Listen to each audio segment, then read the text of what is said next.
Lovely cushioned header. But Gerrard! Oh, you beauty! What a head, son! What a head!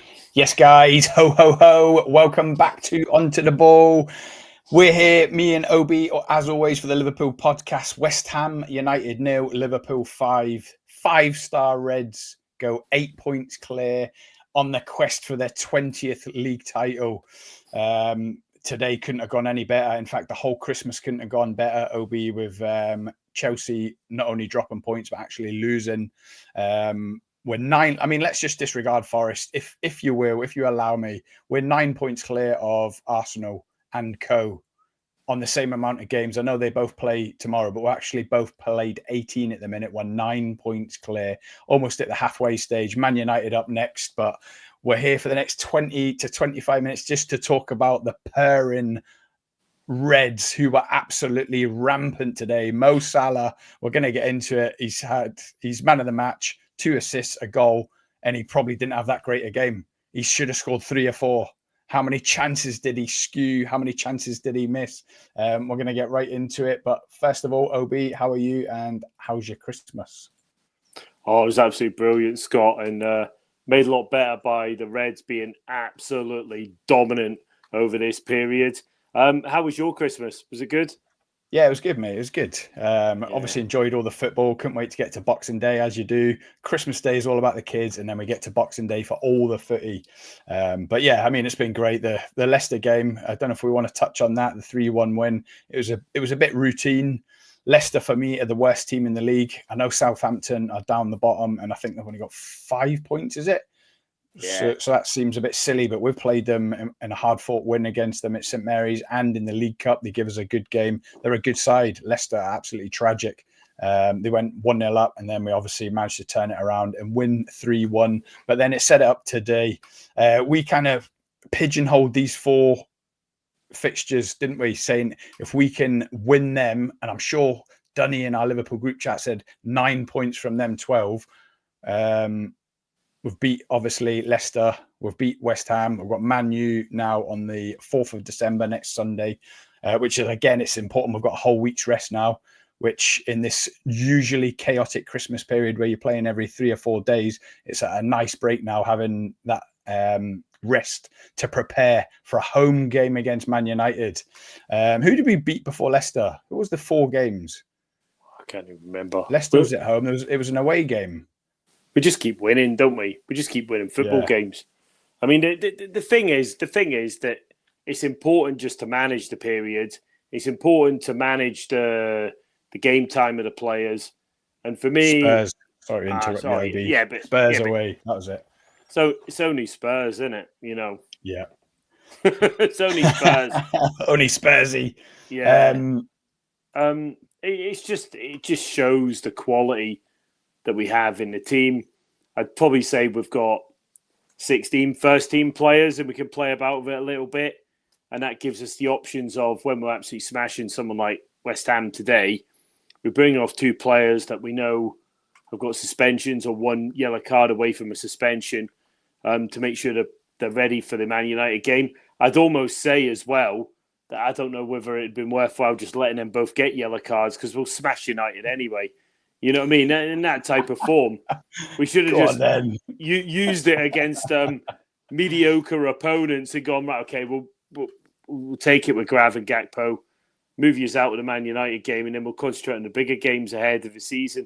You know what I mean? I get what you're saying, but Gravenberch and Gakpo are probably the 2 most informed players at the minute. And, you know, Man United, it is a derby in every sense of the word, or rivalry, if you want to say that. It is. You can't take anything for granted. So we need our strongest players, especially now with Joe Gomez gone out. But I'll up you on that, Obi. You said we've probably got 16 players. I honestly think we've got about 20. We've got a player in every position. 2 in every position, sorry. I mean, obviously, Kwanzaa come in now for the injured Joe Gomez. You got Connor Bradley waiting to take Trent's place. Should he go to Madrid? Simicast probably thinks he's deserving of a start. The way Andy Robertson's been, he didn't start the West Ham game too well at all. He almost give them the ball to go into an early lead.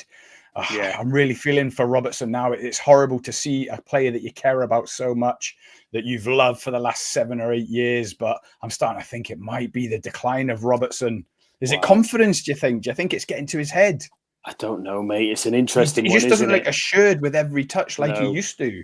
No. And there is an argument to say he's the player most under threat. Yeah, does Slot bring him out and say just have a breather, or does he say just keep playing through it? I don't know. Is Tsimikas a better option, though, Scott? I don't know if he is. Wow. And that's amazing, isn't it? That's amazing that of all the players that we're kind of looking at, I mean, there's the argument about the front five, and you could pick Salah plus another 2. I think it's hard if you drop Gakpo at this point in time, but I think it's probably Gakpo and Salah, and then another. I imagine that's probably going to be Jota, or it could be Diaz.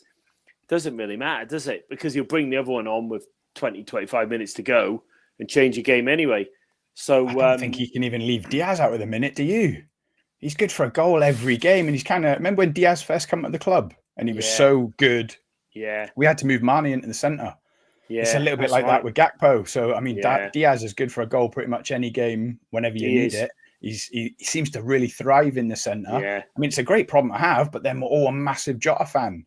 Yeah, if we all had to pick a team against Man United, I reckon 90% of us would have Jota in the starting 11. But then it's like, who do you leave out? Yeah, it's a really tough one, but it's a beautiful, beautiful problem to have. And then we've obviously got the midfield where we've got this Jones or Slobosai, and I think that's a good problem to have as well. I think Jones is probably ahead in the pecking order at the moment, and I imagine he'll probably continue to stay there. But with the fixtures coming up, and the chances are that there's going to be suspensions for Gravenberch, etc., they're all going to get a chance to play. Well, I think it resets, doesn't it, after Man United? Is it the halfway point? That'll be the 19. Or, well, mind you, if they pick up a yellow card in that game, then I think it would kick in. So it's 5 yellow cards in the first half of the season, and then 10 yellow cards in the second.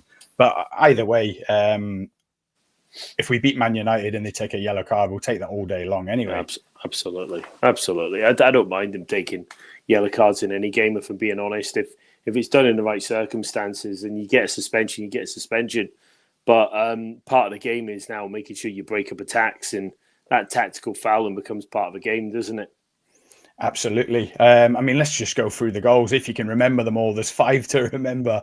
Diaz's first was an instinctive strike. And I don't want to get on at Nunes, but it's just so easy today. Nunes would not be putting that away. It was instinctive. It was fast. He's a born goal scorer, Luis Diaz. Absolutely. He might even be better in the centre than on the left. Yeah, I agree. He tried the through ball. It took a deflection, but he was instinctive. He was following up. He was ready, and he got a really good shot off and got the goal he deserved. So I was really pleased for him because it did show instinct, and I'm happy with that. Whereas we all know that Nunes could either put it in the corner or put it into the stands. So yeah, absolutely. I thought that was massive. But yeah, I mean, Mo Salah touched on it at the start of the show. He could have had 3 or 4 today. He has walked away with a goal, 2 assists, man of the match. But it was like he wasn't concentrating. It was all gone to his head. But I'm sure every single Liverpool fan like us too wants him to break Erling Haaland's record. And he could have added another 3 or 4 today to take him on at 21, 22, 23 goals. It's an opportunity missed. Absolutely. I mean, the second goal where he did that touch, he's just said on his interview, he didn't mean the nutmeg so much for the first part. You know, the one where he takes it really narrow and sort of puts it through his legs. He says he actually meant to put it through the defender's legs to get it to Gakpo for the second. Yeah, you could see that. But I was surprised he didn't just toe poke it with his left into the bottom corner. Yeah, but you notice he was passing a lot more today, Scott. Yeah. And not only that, he seemed to take as much joy out of an assist as he did a goal. Yeah, he was proper celebrating every assist. Yeah. And I think that's brilliant to see. He's a guy who's clearly getting plaudits for his assists as well as his goals, his goal involvements. He's enjoying his football. Seems to enjoy playing with Gakpo in particular, and also Diaz. And you can see that. You can see that he's enjoying them link-ups and the play around. He's enjoying linking up with players in behind. I know Gravenberch tucked in behind him quite a lot and made sure he had an outlet ball. particularly when Trent moved into different positions. Trent obviously links up with him really, really well. It was just really, really interesting to see how much joy he's getting from playing football. And I know he puts that smile on his face all the time anyway, but he just looked like he was having so much fun out there. And even when he was missing the big chances, which he did miss, a good couple of them, it looked like he was having fun. And it did look like a training game. It really did. I mean, that's the main thing, obviously, for Salah, is having fun, having a smile on his face, keeping the confidence high. And he obviously grabbed his goal to make it 3-0, I think it was. But at the start of that second half, when he went clean through, it was definitely going to be 4-0. How he scooped it and give the keeper a chance. And then there was another one where he scooped it over the bar from close range. But you can't complain with a 5-0 win. But there was points where we said it's turned into a training game. I'd like to think that we just keep going and then, carry on having fun by Salah getting a hat-trick, by him being the top goal scorer, winning the Golden Boot, going for Haaland's record. I felt like we just took the foot off the gas a little bit. And I'm not saying I didn't like it. I loved the whole game. But, yeah. And I don't know, is it hard? Is Arne Slot saying, right, everyone chill out a bit now, or is it out of respect? I don't know what it is, but I would have liked them to have really gone for it and increased that goal difference even more. I think that some of that today was the fact that it was so easy. If you noticed, West Ham didn't really press very well, and there was always an outlet ball into the centre midfield, which I don't really know what the hell they were doing. Yeah, I don't understand why they tried to have a go at us and then let us have the outlet ball over time. I think a little bit of complacency on our team's behalf, but to go and smash a team away 5-0 in the Premier League, there's no easy games in the Premier League, and we made that look easy today. So ultimately, we've got to say that is levels. That is levels of football. And you've got to remember as well, Scott, they've got some half-decent players. I mean, that lad who hit the post, he's a good player. Kudos. He's got a bit about him. We'll get on to him. We'll talk about him next. He's superb, isn't he? He is superb. Jared Bowen's a good player. Didn't really see him today. You know what I mean? We know he's a decent footballer. I thought Wan-Bissaka's he's a good player, and he was absolutely haunted today at points by Salah in the movement down that side, and they picked on him. They picked on him, and then you're looking at midfield. It's workmanlike West Ham. They just could not get near us. We're just moving the ball too quickly. Gravenberch is I mean, we always talk about Van Dijk being a Rolls Royce. That guy's a Bentley. Bentley in midfield. He just looks so calm and controlled, and it's like the game is easy for him. It looks like he's playing about with time. It looks like he's got more time on the ball. His first touch is actually to die for. His turn of pace is amazing. I mean, at what point is people going to start talking about him being potentially the player of the year? Because I honestly think there's an argument to say PFA player of the year will be a striker. And if we obviously do what I think we all kind of think we might do now, it'll be given to Salah. But there's an argument to say Gravenberch is in the mix and Van Dijk's in the mix. And that through that spine of that team, we have got some bloody good footballers who are performing at a really high level at the moment. Absolutely. And the best thing about that midfield is the average age. Gravenberch's 22, Szoboszlai's 25, McAllister's just turned 26. Curtis Jones, what is he, 23, 24? So it's like they're 3-4 years off their peak. So they're only going to get better. But yeah, Gravenberch, they said it at the start of the commentary today, he started every single Premier League game. So that'll be his 18th game. He's absolutely integral to everything we do. Obviously, hope he doesn't reach any kind of burnout. But as you just alluded to, at the age of 22, I feel like we're looking at him like a seasoned professional, 25, 26. I think, is he not younger than Harvey Elliott? We still look at Harvey Elliott like a youth. And I'm sure Gravenberch is younger than him. It's mad. And also as well, superb. Also as well, if you play through in that way, Bayern Munich must be absolutely sick. Because they sold him to us as someone they couldn't really find a position for. And it just never got any better. You know what I mean? They just made the absolute mistake to go, this guy's got talent, don't really know where to play him. In fairness, Klopp didn't really get him either. He played about with him in different positions. And this is Slot going, I think you can play in this role. It's a slightly different formation from last season. I was thinking about that today. In as much as we're talking about, it's more of a 4-2-3-1. On paper it is, isn't it? But then when we're in full flow, it's a 4-2-4. Yeah, and then normally it goes Soboslai joins the centre, or today it was Curtis Jones making it 2 strikers, 4-2-4. And then there's also points where it's a clear 4-3-3. So the system's interacting. And I also saw a point today where Van Dijk was up the field. He just stayed up there and he did it a couple of times. And it's just like someone else will film a position. I'm absolutely calm with it. And there's just such a fluidity to the team. They just know what they're doing, where they're supposed to move at certain points. They'll cover each other. They're working for each other. There's no individual who's holding on to the ball for too long, because that just doesn't happen. Even Salah, which is remarkable, because Salah is selfish by his very nature, which is fine, and I've always been fine with it. But I'm seeing a lot more passing from him. You were talking about it earlier. Just seeing him interlinking a lot more with the team, and it's just the fluidity of the movement and how we can end up in certain positions, and we just go, okay, that's fine. We'll just go with it because we'll back ourselves as individuals. The technical quality of that team is ridiculous. The amount of times you're smashing a ball across the field, and it's not even a smash across the field, it's a pass, and it's landing bang on the person. And you've got players like Gakpo, who is, Scott, his game is getting better by the week. He is looking at people like Salah, probably thinking, I want a piece of that. I could do that. I could do that on the other side. I can score the goals. I've got the ability. I'm 6'2" or whatever he is. I'm good in the air. I've got pace. I've got a great touch. I'm got technical ability, and I'm playing in my favoured role now outside on the left, and I'm going to cause absolute bedlam. And that's just brilliant to watch. Absolutely fantastic. And it's not taking away the competition we've got in this position. You could play Núñez out left, Luis Diaz, it's his natural position there. Jota can play off the left. Cody Gakpo is rising to the challenge because he didn't get much football in the first 5 or 10 games, did he?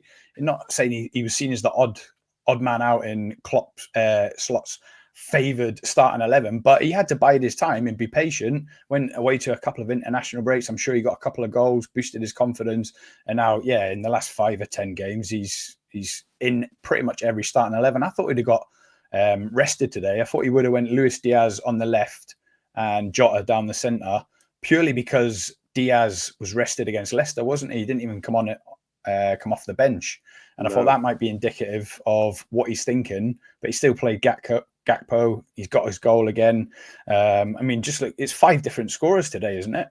Yeah, 5 Salah, different scorers. Gakpo, Diaz, Trent, and Jota. Yeah. So 4 of you front 6. Chiesa, we don't even mention him. It's too early. Exactly. I don't know what's going to happen with him, but 4 goal scorers out of our front 5. Can I just say a big thanks to everyone that's tuning in. We've got 19 watchers, OB. Don't forget to hit that like and subscribe, guys. If you really like Liverpool content, we're here every single week to talk about all things Reds. But yeah, look, are we going to go into the contract situation again, OB? If we want to touch on Trent, it's come out in the Spanish publications the last couple of days that apparently he's agreed. What can you do? We've kind of said all there is to say about all 3 of them. Did you notice his celebration, Scott? Where he was doing this? That was it. Yeah. And I thought, I wonder if that means that there's nothing in it, and that's just Marco. They're basically a voice piece, aren't they, for Real Madrid? And they've come out and they've said it that it's going to happen. And maybe he's thinking, well, I've signed nothing, I've agreed to nothing. You touched on it earlier when you messaged me. Don't listen to the chat. Yeah, I think that's what it means. I took that as what it means. Hopefully, we just nail all 3 down, because the team is just purring. And I know Conor Bradley's a good player. We could bring him in and he'll be quality and everything else.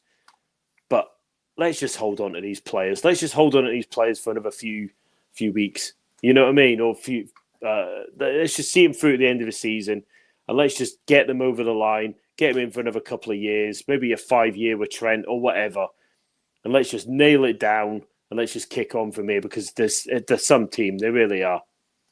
Dalaval's tuned in. Good to see you, Dalaval. Not seen you in a while. Appreciate it. He's just wrote slot on Trent's contract. the way he celebrated his goal should tell you enough.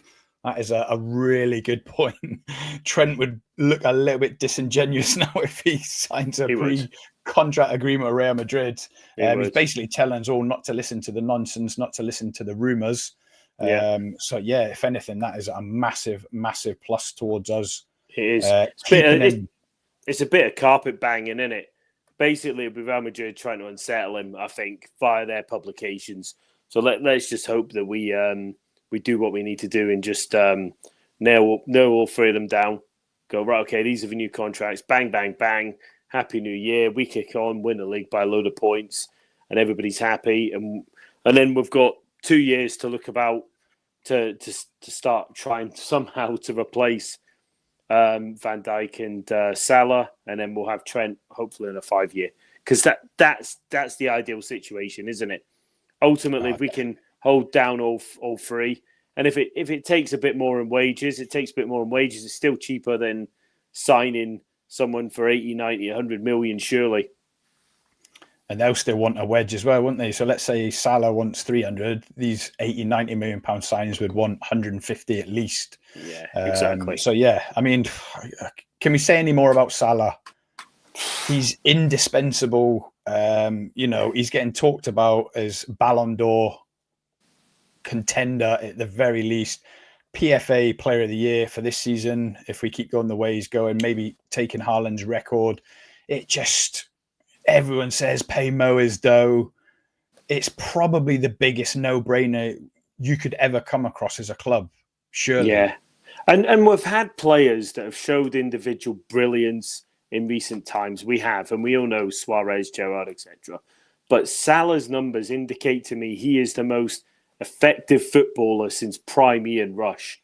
And that is massive because that's having a huge effect on everybody. Do you know what I mean?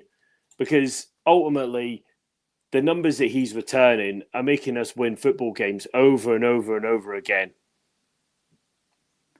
Dalav, I was just talking about Gomez's injury. It looks like a hammy. Yeah, that could be out for a couple of weeks. But yeah, I mean, Salah, I said a couple of months ago and I tweeted it and I said it to you on these podcasts. I can't fully enjoy this season until I know what's happening with these contracts. But that's not true. I'm enjoying this season. I'm enjoying every game, every point, every goal. It would just, like you say, just be the icing on the cake to put all this to bed and really kick on and secure this title. Make everyone, what a lift it will give to everyone. But not least the players like Trent, Salah and Van Dijk. They must want to know what's going on because anything could happen. Imagine one of them got an ACL and was out for 9 to 12 months. What would happen there? Would they accept a lower contract? Would we withdraw the contract offer? There's all these things that everybody just needs it put to bed. And obviously we think that it should be put to bed as in sign the contract, or it should be put to bed like they're not signing, they're all leaving at the end of the season, a bit like Wijnaldum and Naby Keita. We kind of all knew they were leaving, but we're talking a different caliber of player, of course, but everyone just needs this sorted one way or the other. They do, but I'd also say, in fairness to the professionalism of 3 players involved, I would say that all 3 of them are having some of their best seasons.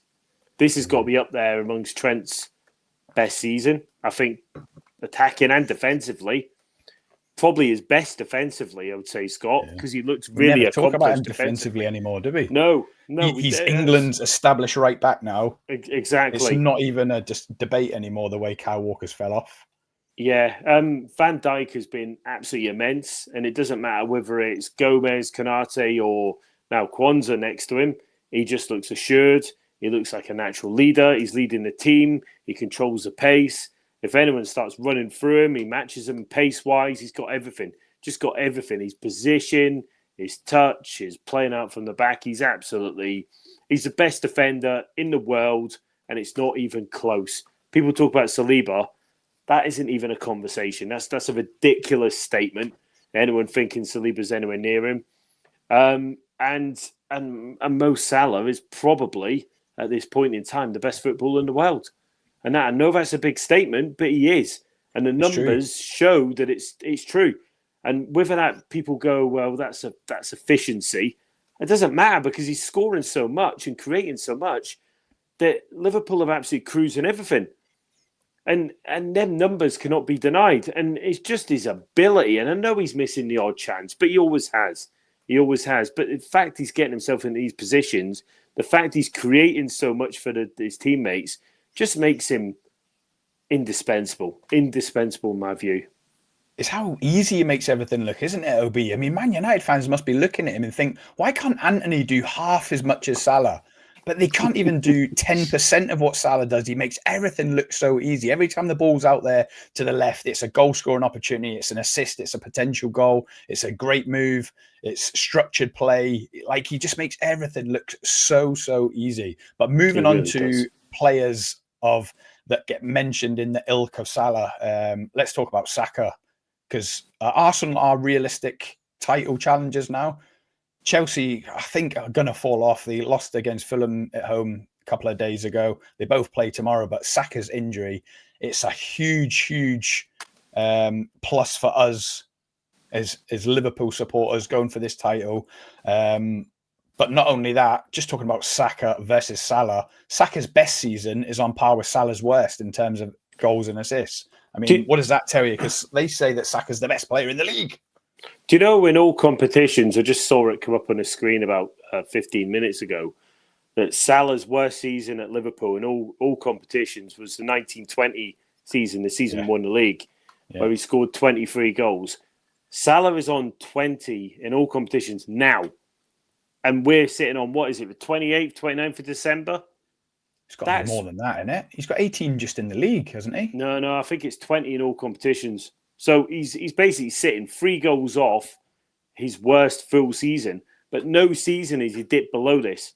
You know what I mean? That's the levels. And that's not even taking into account his assists. And his assists are ridiculous. The whole thing that guy is, he's just he's a creative monster. He's an absolute goal machine. And he's basically the best teammate you could ever have if you're an attacking player. Because he just keeps creating goals. It's absolutely bonkers. It's a joy to watch. Absolute joy. I mean, let's have a quick look at the league table. Played 18. Oh, that's it. So Salah's got 17 goals. Arsenal, if they win tomorrow, have won 39 points, which is 6 behind us. But we'll still have a game in hand. Forest, can we discount them, OB, for the title? I mean, let's be real. Quite frankly, I think they'll struggle to maintain it. However, what I would say is that Nuno must be up there with Slot for the manager of the year at this point in time. That was a team that I thought might struggle. And to be on that many points, they're not going down. Even if they don't get another point all season, they're not going down. And that's absolutely tremendous. And they have been the bane of a lot of teams' life. And also, they're the team that beat us the last time, what was that, mid-September? And we've got them after Man U away. And we haven't... There's 2 tough games coming up. We've got Forest away and Brentford away. Brentford are like serious at home, aren't they? Yeah, they're tough. Yeah, so obviously, let's brush Man United aside next Sunday, a week today, and then we've got Forest and Brentford. And I know I keep saying this to you. You must be getting tired of me, but win these next 3 and the league is ours. And I've said that no end of times. I think I said win these next 4 and the league's ours. We've just won 3 of them and Man United to come. So apologies if I'm boring you. I think all we need to do is just keep winning the next game, playing the next game. And I know it's a cliche. Just win the next game, win the next game, win the next game. Just keep doing that. And we'll get to a point where we'll see where we are after sort of 25, 30 games. And we'll know what we need to do. We have got a really, I think I sent it to you a while back, but a really horrid ending to the season with some of the fixtures. It's as bad as anything I've ever seen. So we need to make sure we're in pole position going into them games. But with this team, I back us to win it anyway, Scott. It's coming home, isn't it, OB? We're winning number 20. I mean, when you look at that, come on. It's just one of them seasons where teams are dropping points, they're beating each other, and we're going to be... If we win the game in hand, what will we... We're 9 clear now. Yeah, we'll be 9 clear if we win the next game. Yeah, but Scott, obviously, there's another point in goal difference as well. Our goal difference is ridiculously better than everybody else. So it's not only there's a point thing, there's another point on top of that because they ain't going to make that up. So immediately it's just like We've got them in every department. The way we're playing and the individual performance today. I mean, we didn't have a bad player in the park. I know Robertson made one mistake. But apart from that, I don't think anybody put a foot wrong, really. We should have scored more goals, but we're nitpicking. We just hammered a team 5-0 in London, and it's like it's nothing. Brilliant. Absolutely love it. Last question then before we sign off, and then prepare to go back to work for us two anyway, but then prepare for Man United at home next Sunday. Who is our biggest challenger then? You said Chelsea a couple of weeks ago. Are you sticking by that? I think Chelsea shifted to Arsenal. I think Chelsea have got a bigger squad. Mind you, Saka's out. Yeah. I would say Chelsea got a bigger squad, and they'll probably cope with the European distraction better than Arsenal. Arsenal have them European games come on top of them, and I think they'll get stretched as a team. I don't think they've got the strength and depth Chelsea have got. I still don't. I also think as well, Arsenal's goals away from set pieces that apparently we've copied them on, but we did it pre-season, so let's just get that in. Absolute nonsense. I mean, at the end of the day, Arsenal's goals from open play aren't exactly flowing. I think Chelsea have got a lot more potential in the team. They've probably got a stronger midfield. And I know they'll absolutely hate me saying that. And I can imagine the rage. If you're punching the screen right now, Chelsea have got a better midfield than you. It doesn't matter what you say. And nobody's got as good a midfield as us. So that's just life. I think Chelsea are probably the ones that will push us closest. But we'll wait and see. We've still got to go to Chelsea as well, haven't we? We've been away Tough to game. Arsenal. Arsenal have got to come to Anfield. We've got to go away to Chelsea. And I think it's about the third or fourth last game. Yeah, it is, yeah. I think we've got Chelsea, Arsenal and someone else in May. That's really harsh, Scott. And that's what I was saying. It's not a good time of year to have them games, but it is what it is. I'm sure we'll be ready for it, and provided we don't have any major injuries. We don't talk about injuries as much as some other teams do as well. So we've got to get that in. We just carry on, even though we're missing now 2 centre-backs. Doesn't seem to matter. But we've done without a keeper for about 2 months. Yeah, exactly. Trent was out for about 6 weeks. Yeah. Oh, we don't talk about it. Our main central striker was out for ages. But, we just carry on. We don't moan about injuries and look for excuses. We just go out and beat teams and do what we need to do. Up the mighty Reds. Right, if anyone's made it this far, there's still 15 people watching. Really appreciate it. Don't forget to smash that like and the subscribe. We'll see you in the next coming days for some more Liverpool content. Probably do a pre-match for Liverpool versus Man United. That's always a big one, isn't it? But yeah, cheers for tuning in. OB, it's a pleasure as always. Up the mighty Reds. Let's get that 20th league title. Come on. Love it, Scott. Come on. Miller, lovely cushioned header. Pajero! Oh, you beauty! What a head, son!